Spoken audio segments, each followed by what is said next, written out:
Hello friends, आप सभी का स्वागत है अल्फा इंस्टीट्यूट यूट्यूब चैनल में। और आज हम लोग एक नया टॉपिक डिस्कस करेंगे क्लास 12th बायोलॉजी के लिए। ठीक है, क्लास 12th बायोलॉजी में हम लोग अध्याय 5 स्टडी कर रहे हैं। वंशागति और विविधता के सिद्धांत स्टडी कर रहे थे, जिसमें हम लोगों ने पिछले लेक्चर में मेंडल के नियम को डिस्कस किया था। ठीक है, स्वतंत्र अपविहन का नियम, और इससे पहले हम लोगों ने डिस्कस किया था पृथक्करण का नियम और प्रभाविता का नियम। ठीक है, तो आप लोगों को बहुत अच्छे से समझ में आया होगा, बहुत ही अच्छे से समझाया गया था पृथक्करण का नियम क्या होता है, प्रभाविता का नियम क्या होता है और स्वतंत्र अपविहन का नियम क्या होता है। ठीक है, तो आज हम लोग नया टॉपिक डिस्कस करेंगे और वो टॉपिक है मेंडल के नियम के अपवाद। क्या डिस्कस करने वाले हैं आज हम लोग? मेंडल के नियम के अपवाद, अर्थात मेंडल के नियम से विचलन।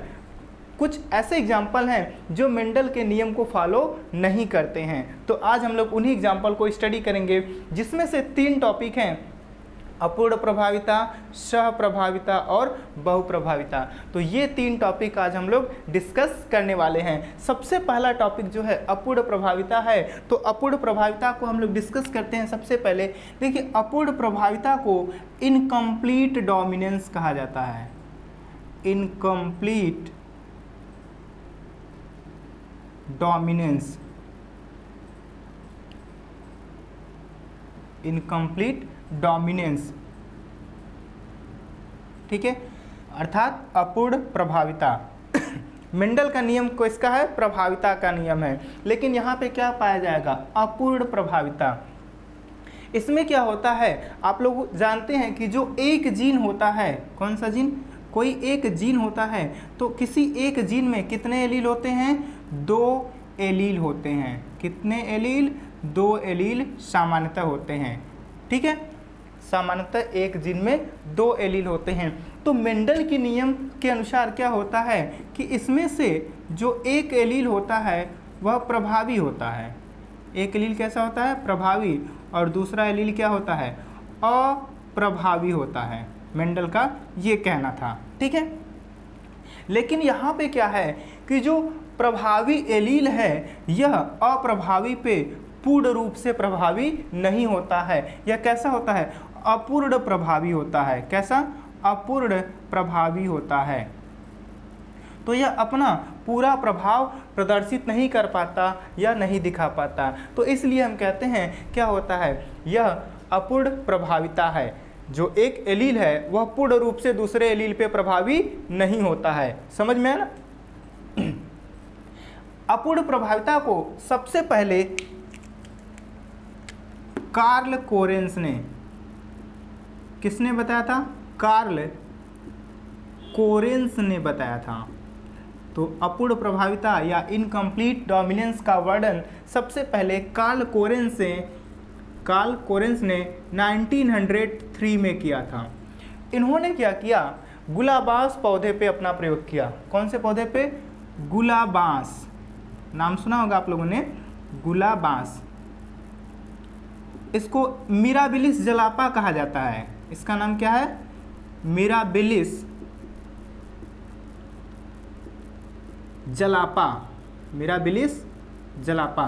ठीक है, तो यहाँ पे देख लीजिए, मिराबिलिस जलापा ये इसका साइंटिफिक नेम होता है, बोटेनिकल नेम होता है गुलाबांस का, मिराबिलिस जलापा। जापान में इसे 4 o'clock प्लांट कहा जाता है। जापान में इसे क्या कहते हैं? 4 o'clock प्लांट। 4 o'clock प्लांट कहते हैं। समझ में आया? तो कार्ल कोरेंस ने गुलाबांस पौधे पे अपना प्रयोग किया और इन्होंने देखा, एक्सपेरिमेंट किया कि यहाँ पे जो एक एलील है वह दूसरे एलील पे पूर्ण रूप से प्रभावी नहीं होता है, अर्थात अपूर्ण रूप से प्रभावी होता है। तो इन्होंने गुलाबांस में देखा कि 2 रंग के पुष्प खिलते हैं। गुलाबांस का जो पौधा होता है उसमें 2 प्रकार के पौधे पाए जाते हैं। एक ऐसा पौधा होता है जिसपे लाल जिसपे क्या होता है? लाल रंग का पुष्प खिलता है, और एक ऐसा पौधा होता है जिसपे सफ़ेद रंग का पुष्प खिलता है। तो इसमें 2 प्रकार के पौधे पाए जाते हैं। लाल रंग के पुष्प वाले और सफ़ेद रंग के पुष्प वाले। ठीक है, तो चलिए मान लीजिए लाल रंग रेड से लाल होता है, तो अगर हम क्या करते हैं इसके लिए 2 एलील ले लेते हैं, कैपिटल आर, और सफ़ेद के लिए ले लेते हैं स्मॉल आर। ठीक है, तो इन्होंने बताया कि यहाँ पे क्या होता है, जो इसका एक एलील है ये कैपिटल आर है, ठीक है, ये दूसरे वाले एलील पे स्मॉल आर पे अपूर्ण रूप से प्रभावी रहता है। और क्या होगा यहाँ पे देखिए, तो इस वजह से हमें क्या होता है, जो पहला जनरेशन होता है, पहली पीढ़ी होती है, वहाँ पे एक नया लक्षण मिलता है। इसके कारण क्या होता है, एक नया लक्षण मिलता है। देखिए जब इन्होंने क्या किया, लाल और सफ़ेद पुष्प वाले पौधों के बीच संकरण कराया, ठीक है, तो यहाँ से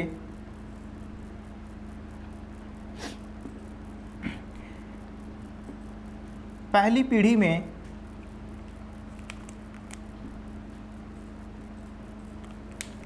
गुलाबी, किस रंग के, गुलाबी रंग के पुष्प खिलते हैं।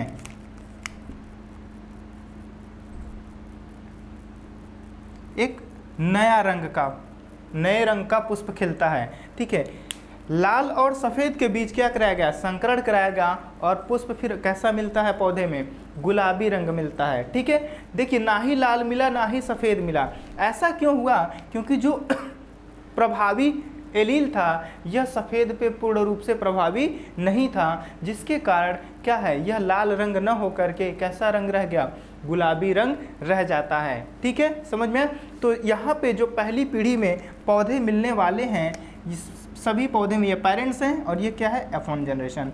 तो इस सभी पौधों का रंग कैसा होगा, जो पुष्प खिलेंगे उसमें उनका रंग गुलाबी होगा। ठीक है, तो यह एक नया लक्षण है। कैसा है ये, यह एक नया लक्षण होता है। तो अपूर्ण प्रभाविता में क्या होता है कि पहली पीढ़ी में एक नया लक्षण क्या होता है, प्रदर्शित होता है। समझ में। आगे देखिए F2 जनरेशन में यहाँ पे क्या रेशियो मिलेगा या क्या अनुपात मिलेगा।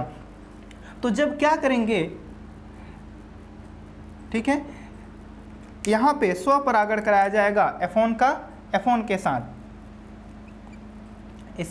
इसके साथ इसका पुष्प भी कैसा होगा, गुलाबी होगा। ठीक है, समान पौधे में क्या कराया जा रहा है, संकरण। तो यहाँ पे देखिए, चलिए सबसे पहले युग्मक बना लेते हैं। ठीक है, तो यहाँ पे देखिए आपको एक क्या मिलेगा, capital R, small R, capital R, small R, ये मिलने वाला है। अब यहाँ पे नीचे क्या कराना है आपको, इनमें संयुग्मन करा देना है, अर्थात निषेचन प्रक्रिया होगी। तो यहाँ पे आप देख सकते हैं मिलने वाला है कैपिटल आर, यहाँ से कैपिटल आर मिलेगा, यहाँ से स्मॉल आर, यहाँ से कैपिटल आर और यहाँ से स्मॉल आर। ठीक है, अब यहाँ पे देखिए ये हमें मिलता है जीनोटाइप। इसका जो दृश्य रूप होगा वह क्या होगा, देखिए यह जो पौधा होगा इसमें लाल रंग का पुष्प खिलता है। किस रंग का पुष्प खिलता है, यह लाल रंग का पुष्प खिलने वाला है। ठीक है, और यहाँ पे देखिए जो दोनों स्मॉल आर हैं, तो यहाँ पे कैसा होने वाला है, सफ़ेद, यह कैसा होगा, सफ़ेद होगा। ठीक है, बाकी देखिए दो बीच में यहाँ पे ये है जो कैपिटल आर और स्मॉल आर है, ये दोनों कैसे होंगे, गुलाबी रंग के पुष्प उत्पन्न करने वाले पौधे मिलेंगे। तो ये कैसे पुष्प उत्पन्न करेंगे, इनका पुष्प का रंग क्या होगा, गुलाबी होगा। तो यहाँ पे जो F2 जनरेशन है, यहाँ पे 3 प्रकार के दृश्य रूप मिलते हैं। तो यहाँ पे दृश्य रूप का अनुपात क्या होगा, दृश्य रूप अनुपात।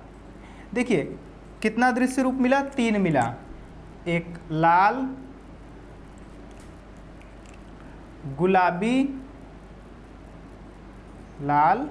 गुलाबी और इसके बाद क्या मिल गया, सफ़ेद मिल गया, लाल, गुलाबी और सफ़ेद।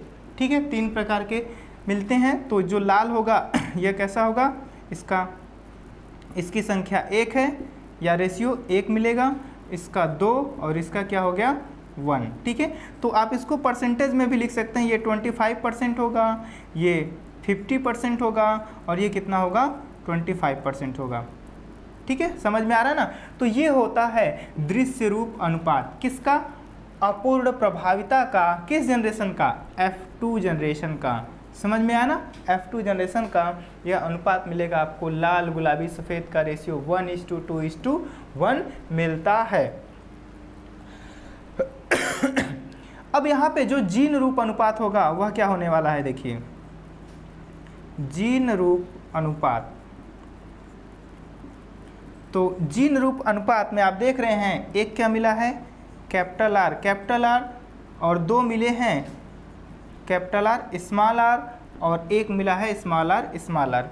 तो यहाँ पे भी रेशियो क्या होगा, ठीक है, रेशियो क्या होगा इनका 1:2:1 है। ठीक है, तो यहाँ पे अपूर्ण प्रभाविता का जो F2 जनरेशन का अनुपात होता है, चाहे वह जीन रूप हो चाहे वह दृश्य रूप हो, दोनों का अनुपात क्या होता है 1:2:1 होता है। दोनों का अनुपात क्या है, सेम है। समझ में आना, तो बहुत ही आसान है ये। और यहाँ पे क्या होता है, पहली पीढ़ी में नया लक्षण उत्पन्न होता है गुलाबी।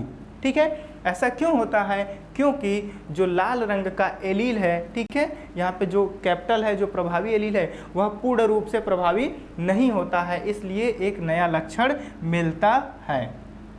समझ में आया। देखिए अब यह जो लाल रंग है सामान्यतः किसी न किसी पिगमेंट या वर्णक या रंगीन पदार्थ के कारण आता है। ठीक है, तो आप मान लीजिए एंथोसाइनिन, कौन सा पदार्थ होता है, एंथोसाइनिन। तो अगर क्या हो, मान लीजिए फॉर एग्जांपल समझने के लिए, मान लीजिए एक बीकर है और इसमें क्या है 1 लीटर वाटर है। कितना वाटर है, 1 लीटर, 1 लीटर है। ठीक है, और एक दूसरा बीकर है, तो इसमें कितना है, इसमें भी 1 लीटर वाटर है। कितना है, 1 लीटर वाटर है। तो अगर हम क्या करें, इसमें 5 ग्राम, इसमें क्या करते हैं, चलिए पहले वाले में 10 ग्राम हमने क्या किया, पिगमेंट या कलर डाल दिया, और दूसरे वाले में कितना डाला, 5 ग्राम डाला। तो कौन ज़्यादा, किसका कलर डार्क होगा, ऊपर वाला जो बीकर है, क्योंकि इसमें अधिक मात्रा में रंगीन पदार्थ डाला गया 10 ग्राम, नीचे वाले में 5 ग्राम डाला गया, तो इसका कलर क्या होगा, इससे हल्का होगा, कम होगा। ठीक है ना, तो समझ में। इसी तरह यहाँ पे क्या होता है, देखिए 2 एलील हैं, जब यहाँ पे दोनों एलील हैं तो दोनों एलील क्या करेंगे, रंगीन पदार्थ बनाएंगे। दोनों एलील क्या करेंगे, एंथोसाइनिन, ये वाला भी बनाएगा ये वाला भी बनाएगा, पहला भी दूसरा भी बनाएगा। तो जब दोनों मिल के बनाते हैं तो अधिक मात्रा में पदार्थ बनेगा, रंगीन पदार्थ बनेगा, जिससे रंग क्या हो जाएगा, लाल हो जाएगा या गाढ़ा हो जाएगा। अब यहाँ पे देखिए क्या है, एक प्रभावी वाला एलील है और एक दूसरा अप्रभावी वाला। तो यह जो लाल रंग वाला, ठीक है, जो कैपिटल आर है, यह तो अपना काम करेगा, रंगीन पदार्थ बनाएगा, लेकिन ये आर नहीं बनाएगा। तो क्या होगा, यहाँ पे कम मात्रा में रंगीन पदार्थ बनेंगे, जिससे क्या होगा, इसका रंग कैसा हो जाता है, हल्का या गुलाबी रह जाता है। समझ में आना। ठीक इसी तरह से जैसे हम क्या करते हैं, पानी में कोई कलर डालते हैं, तो ज़्यादा कलर डालेंगे तो उसका कलर क्या होगा, डार्क मिलेगा, और अगर कम कलर डालते हैं तो उसका कलर लाइट मिलता है। तो इसी तरह से यहाँ पे एक नया लक्षण क्या होता है, प्रदर्शित होता है या उत्पन्न होता है। तो यह था अपूर्ण प्रभाविता का नियम, या अपूर्ण प्रभाविता कह सकते हैं, जो कि एक मेंडल के नियम का अपवाद है। अगर यह मेंडल के नियम को फॉलो करता, ठीक है, तो यहाँ पे पहली पीढ़ी में कौन सा रंग के पुष्प खिलते, लाल रंग के। ठीक है, क्योंकि यह प्रभावी है, तो यहाँ पे लाल रंग का पुष्प खिलता। समझ गए ना। तो क्योंकि यह मेंडल के नियम को फॉलो नहीं कर रहा है, इसलिए यहाँ पे गुलाबी रंग का पुष्प खिल रहा है या नया पुष्प खिल रहा है। तो अपूर्ण प्रभाविता समझ में आ गया। याद रखेंगे, कभी कभी पूछ दिया जाता है ये प्लांट का नाम गुलाबास या मिराबिलिस जलापा, या साइंटिस्ट का नाम पूछ दिया जाता है कार्ल कोरेंस का, कि किसने अपूर्ण प्रभाविता का वर्णन सबसे पहले किसने किया था, तो कार्ल कोरेंस ने किया था। समझ गए। तो आगे नेक्स्ट टॉपिक डिस्कस करते हैं, सहप्रभाविता। ठीक है, ये समझ में आ गया। आगे देखिए सहप्रभाविता क्या होता है।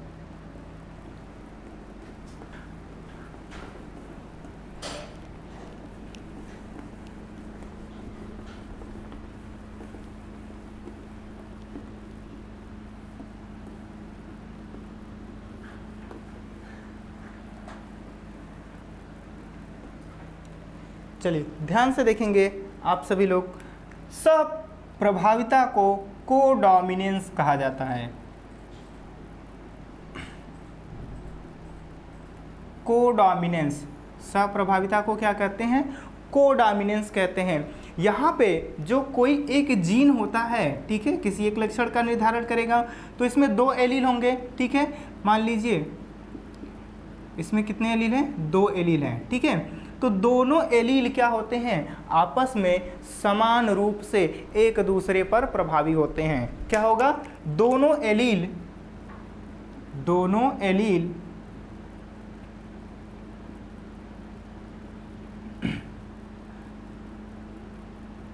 समान रूप से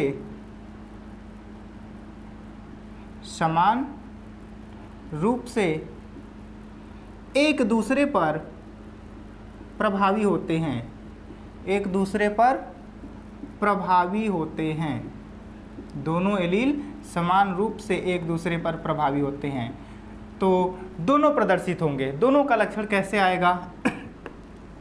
तो आगे देखते हैं। इसका एग्जाम्पल, मोस्ट इंपॉर्टेंट एग्जाम्पल है ह्यूमन का जो ब्लड ग्रुप है, ठीक है, कौन सा? रुधिर वर्ग, मनुष्य का रुधिर वर्ग, ठीक है। इसमें आप लोग जानते हैं कि जो मनुष्य का रुधिर वर्ग होता है यह मल्टीपल एलिलिज्म का एग्जाम्पल होता है, ठीक है। किसका? मल्टीपल एलिलिज्म का, अर्थात रुधिर वर्ग का निर्धारण 2 से अधिक कितने? 3 एलील मिलकर के करते हैं, जिसमें से होता है एक एलील होता है IA, दूसरा IB, तीसरा IO, या इसको हम स्मॉल आई से भी रिप्रेजेंट कर सकते हैं, ठीक है। इसको हम स्मॉल आई से भी रिप्रेजेंट कर सकते हैं। ये 3 एलील होते हैं जो क्या करते हैं? रुधिर वर्ग का निर्धारण करते हैं। तो ये तो मल्टीपल एलिलिज्म का भी एग्जाम्पल होता है, और यहाँ पे साथ में कोडॉमिनेंस का भी एग्जाम्पल इसमें आपको देखने को मिलता है। तो यहाँ पे आप देखते हैं कि जो एलील A है और एलील B है, ये दोनों एलील आपस में समान रूप से प्रभावी होते हैं। दोनों आपस में क्या होते हैं? समान रूप से प्रभावी होते हैं, ठीक है। तो इसीलिए हम इसको क्या कहते हैं? सहप्रभाविता का नियम। दोनों साथ साथ में प्रभाव दिखाते हैं, ठीक है। दोनों की मित्रता बड़ी अच्छी है। चलो तुम भी ये काम करो, हम भी ये काम करते हैं, ऐसा नहीं कि नहीं चलो तुम हट जाओ, तो दोनों साथ मिल के काम करते हैं। देखिए क्या होता है। तो रुधिर वर्ग, मान लीजिए यहाँ पे एग्जाम्पल आप देखेंगे। मान लीजिए किसी व्यक्ति का रुधिर वर्ग क्या है? A है। रुधिर वर्ग क्या है? A है। तो यहाँ पे इसका जो जीन रूप होगा वह क्या होने वाला है? IA है और I है। कोई व्यक्ति है जिसका रुधिर वर्ग क्या है? A है, तो इसके पास 2 एलील हैं, IA और IA, ठीक है। IO भी हो सकता है, पहले ये स्थिति देखिए। और कोई ऐसा व्यक्ति है जिसका रुधिर वर्ग B है और इसके पास दोनों एलील IB और IB हैं, ठीक है। समझ में आया? तो अब इनके बीच क्या कराना है? एक मेल है और एक फीमेल है, ठीक है। दोनों के बीच में फर्टिलाइजेशन या निषेचन करा देना है, ब्रीडिंग करा देना है। तो सबसे पहले हम क्या करेंगे? चलिए यहाँ पे गैमिट फॉर्म कर लेते हैं, ठीक है। क्या फॉर्म कर लेते हैं? गैमिट फॉर्म कर लेते हैं। तो हर यहाँ पर भी हमें क्या मिलेगा? IA, यहाँ पर भी IA, यहाँ पर IB, यहाँ पर IB, ठीक है। मैंने बताया था गैमिट को ऐसे हम लोग क्या करते हैं? युग्मक को ऐसे वृत्त में रख देते हैं, ठीक है ना। समझ में आया? तो आगे देखिए अब क्या करना है? इसका आपस में संयोजन करा दीजिए, निषेचन करा दीजिए।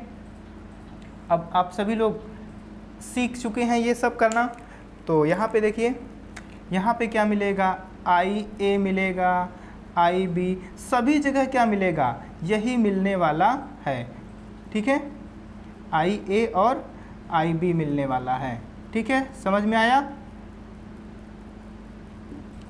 सभी जगह यही कॉम्बिनेशन मिलेगा, यहाँ पर भी, यहाँ पर भी, यहाँ पर भी, यहाँ पर भी।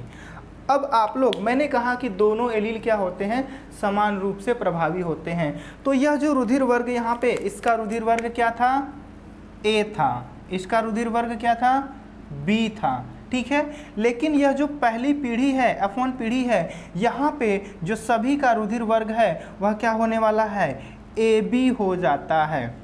सबका रुधिर वर्ग क्या मिलेगा? AB मिलता है। AB रुधिर वर्ग वाले सभी संतानें होती हैं, चाहे वो लड़का हो या लड़की हो, ठीक है ना।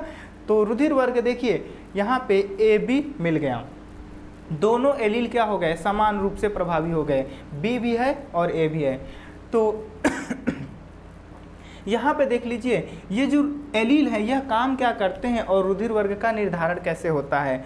तो आप लोगों ने RBC के बारे में सुना है, RBC रेड ब्लड कार्पसेल्स, ठीक है।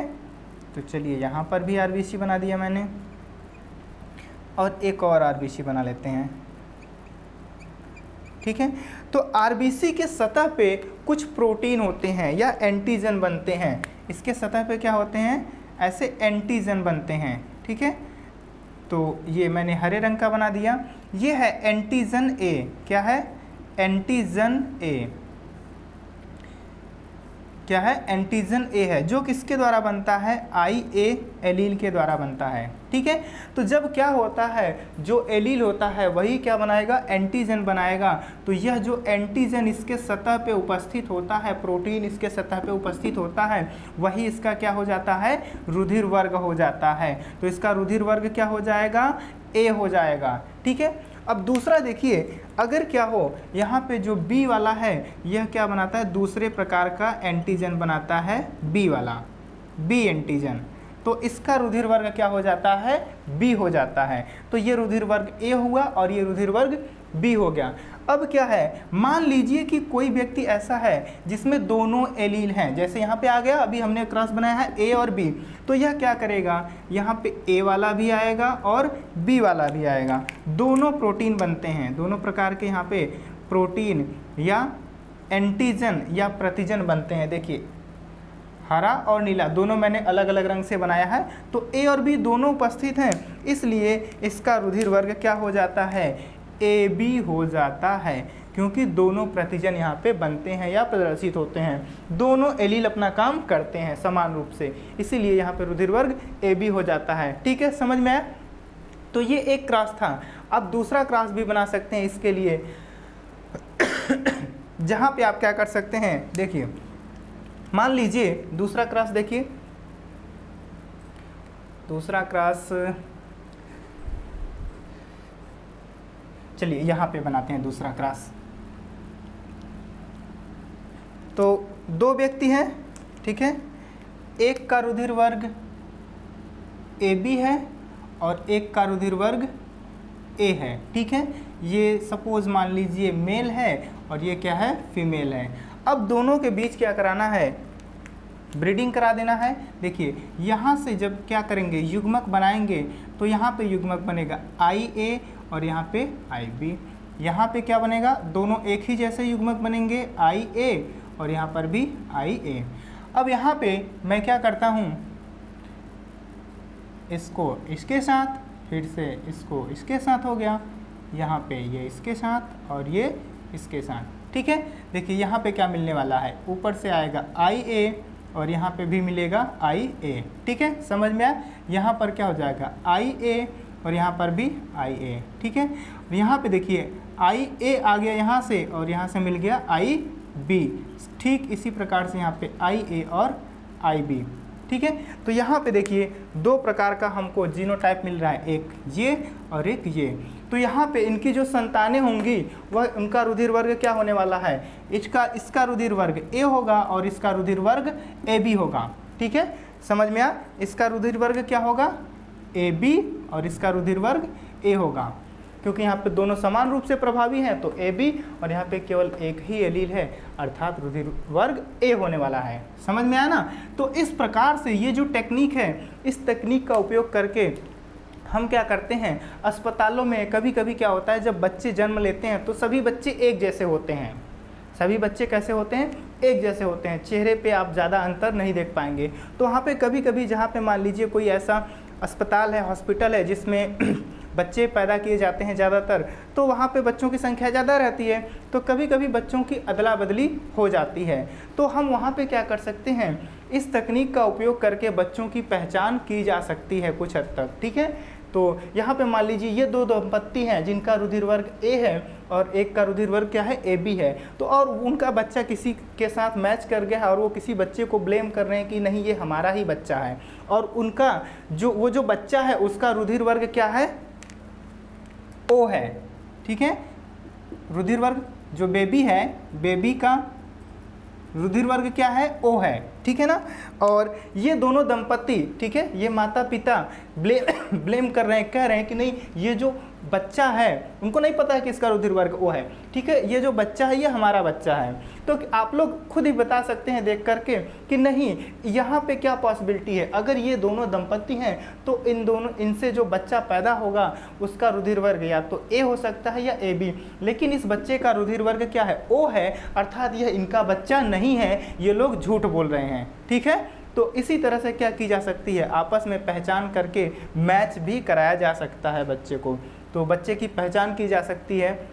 नहीं तो फिर क्या करना पड़ेगा, DNA टेस्ट करना पड़ेगा। DNA टेस्ट में खर्चा ज़्यादा है, यहाँ पे 1 रुपया भी खर्चा नहीं, आराम से आप देख करके क्रॉस बना करके बता सकते हैं कि बच्चा पॉसिबल है कि नहीं है। अगर पॉसिबिलिटी है तो फिर DNA टेस्ट कराना पड़ेगा, अगर पॉसिबिलिटी नहीं है, क्लियर दिख रहा है, तो इसका मतलब इनका बेबी नहीं है। तो इस तरह से क्या किया जा सकता है, बच्चे की पहचान की जा सकती है, बेबी को मैच कराया जा सकता है। तो ये एग्जाम्पल था सहप्रभाविता का, कोडोमिनेंस का, जिसमें दोनों एलील, ठीक है, क्या होते हैं, एक जीन के दोनों एलील आपस में एक दूसरे पे समान रूप से प्रभावी होते हैं। तो बहुत ही महत्वपूर्ण एग्जाम्पल इसका क्या है, ब्लड ग्रुप। ठीक है, ब्लड ग्रुप में जो एलील A है और एलील B है, ठीक है, ये दोनों आपस में क्या होते हैं, प्रभावी होते हैं। लेकिन AB दोनों एलील क्या होते हैं, O वाले पे प्रभावी होते हैं, पूर्ण प्रभावी होते हैं। ठीक है, तो उसको हम लोग जब मल्टीपल एलीलिज्म पढ़ेंगे तो वहाँ पे डिस्कस कर लेंगे। और आप लोगों ने कैसे रुधिर वर्ग का निर्धारण होता है यह भी देख लिया। ठीक है, अगला टॉपिक है बहुप्रभाविता। ठीक है, नेक्स्ट टॉपिक क्या है, बहुप्रभाविता है। तो आगे देखते हैं नेक्स्ट टॉपिक।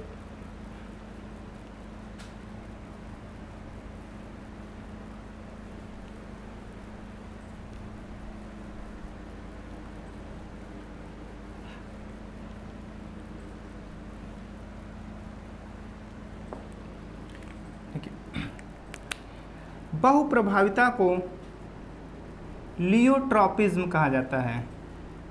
क्या कहते हैं, लियोट्रॉपिज्म। देखिए यह क्या होता है, सामान्यतः आप लोग जानते हैं कि एक जीन किसी एक लक्षण का निर्धारण करता है, लेकिन जब बहुप्रभाविता होती है तो इसमें क्या होता है, एक जीन एक से अधिक लक्षणों का निर्धारण करता है।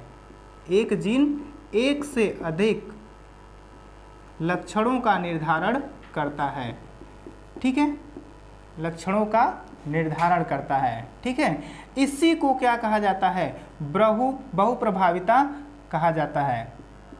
इसी को क्या कहते हैं, बहुप्रभाविता कहते हैं। एक जीन क्या करता है, एक से अधिक, ठीक है, अधिक लक्षणों का निर्धारण करता है। इसी को लियोट्रॉपिज्म या बहुप्रभाविता कहते हैं। क्या कहते हैं, बहुप्रभाविता कहते हैं। और बहुप्रभाविता प्रदर्शित करने वाले जीन को लियोट्रॉपिक जीन या बहुप्रभावी जीन कहते हैं।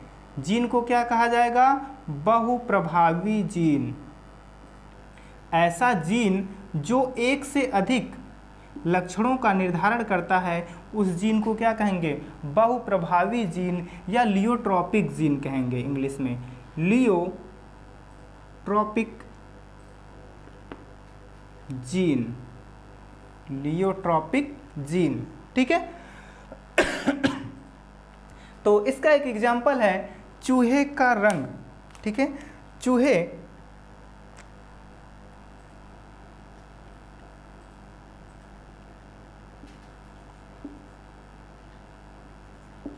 जो चूहे होते हैं, चूहे के ऊपर बाल होते हैं, तो चूहे के ऊपर पीले रंग के बाल और भूरे रंग के बाल हो सकते हैं। दो चूहे, ठीक है, एक चूहा कैसा चूहा होगा, पीले बाल वाला, और कैसा होगा, एक भूरे बाल वाला। ठीक है, तो या आप सीधे कह सकते हैं पीला और भूरा।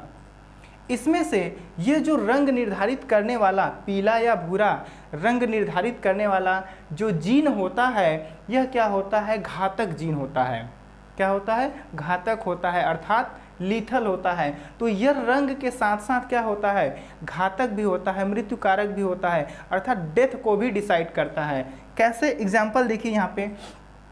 तो जो चूहा होता है पीले बालों वाला, सामान्यतः वह विषम जात होता है। कैसा होता है, विषम युग्मजी होता है, एक कैपिटल वाई और एक स्मॉल आर, और जो भूरा होता है यहाँ पे small Y, capital Y small Y, और यहाँ पे दोनों क्या होगा, स्मॉल वाई।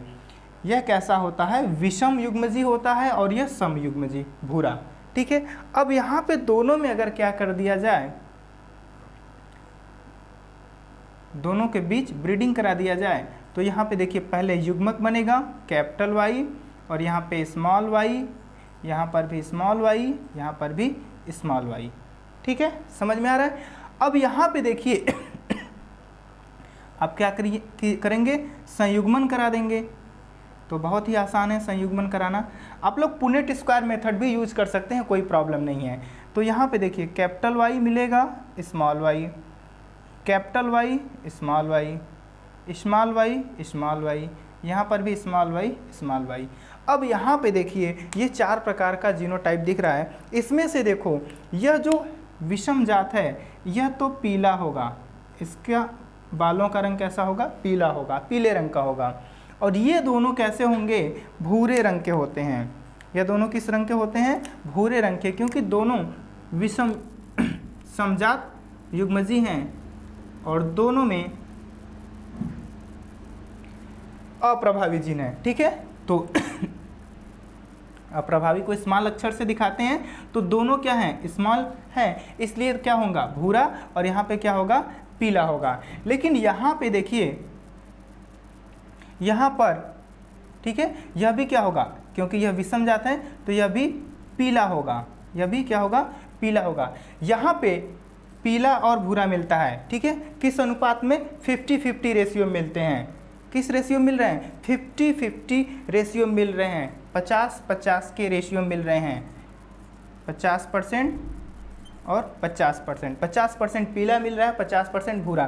क्यों मिल रहा है, क्योंकि यहाँ पे क्या होता है, यह विषम युग्मजी होता है। अगर पीला कैसा होता, अगर पीला क्या होता, इस प्रकार से दोनों प्रभावी एलील होते, तो यहाँ पे हमको क्या मिलता, कोई एक नया कैरेक्टर मिलता, पीला ही लक्षण प्रदर्शित होता पहली पीढ़ी में। लेकिन यहाँ पे यह मेंडल के नियम को नहीं फॉलो कर रहा है, यहाँ पे 50-50 के रेशियो में मिल रहे हैं पीला और भूरा। इससे यह निश्चित होता है, यह अंदाज़ा लगाया गया कि यह क्या है, यह विषम जात होता है। ठीक है, अब अगर मान लीजिए क्या हो एक विषम जात पीला है, कैसा है, एक पीले बालों वाला चूहा है, तो इसका जीनोटाइप ये हो गया। दूसरा भी क्या है, पीले बालों वाला है। ठीक है, एक मेल है और एक फीमेल है। ठीक है, ये कैपिटल है, ये स्मॉल, ये कैपिटल, ये स्मॉल। ठीक है, अब यहाँ पे देखिए आगे क्या होने वाला है। जब इनके बीच में संकरण कराया जाएगा तो यहाँ पे सबसे पहले युग्मक बना दीजिए, कैपिटल वाई स्मॉल वाई। ठीक है, चलिए कैपिटल वाई स्मॉल वाई, आसानी से पहचान पा रहे हैं। अब यहाँ पे हमें क्या कराना है, ऐसे निषेचन करा दीजिए। ठीक है, बहुत ही आसान है। देखिए अब आगे यहाँ पे 2 ऐसा कैपिटल वाई हो जाएगा, कैपिटल वाई स्मॉल वाई, और यहाँ पे कैपिटल वाई स्मॉल वाई, यहाँ पे स्मॉल वाई। अब यहाँ पे देखिए विशेष स्थिति आ गई है। यहाँ पे यह कैसा होगा, आप लोग जानते हैं, यह भूरा होने वाला है, और यह कैसा होगा, पीला। ये दोनों कैसे होंगे, पीला। लेकिन यहाँ पे देखिए जहाँ पे दोनों क्या होते हैं, दोनों एलील प्रभावी एलील होते हैं। दोनों एलील कैसे हैं, प्रभावी एलील। तो ये दोनों एलील क्या होते हैं, ये घातक हो जाते हैं। दोनों एलील क्या होते हैं, घातक हो जाते हैं, अर्थात मृत्युकारक हो जाते हैं। तो जब इस चूहे का भ्रूणी विकास हो रहा होता है, तो भ्रूणी विकास का अंत होते होते जन्म से पहले ही यह चूहा क्या होता है, मृत हो जाता है। तो यह क्या हो जाएगा, मृत हो जाएगा। तो यह जीन क्या होता है, घातक जीन कहते हैं इसको, क्योंकि यह डेथ कॉज कर रहा है। इसका ये जो कैपिटल या प्रभावी एलील है वह क्या कर रहा है, डेथ कॉज कर रहा है, इसलिए इसको लीथल जीन या घातक जीन कहते हैं। ठीक है, तो इस प्रकार से एक ये कैरेक्टर हो गया और दूसरा क्या होगा, इसका रंग। ये दो लक्षण को प्रभावित करता है, इसलिए यह किसका एग्जाम्पल है, बहुप्रभाविता का एग्जाम्पल होता है। ठीक है, बहुप्रभाविता का एक और एग्जाम्पल है, एक रोग होता है फेनिलकीटोनुरिया। फेनिलकीटोनुरिया,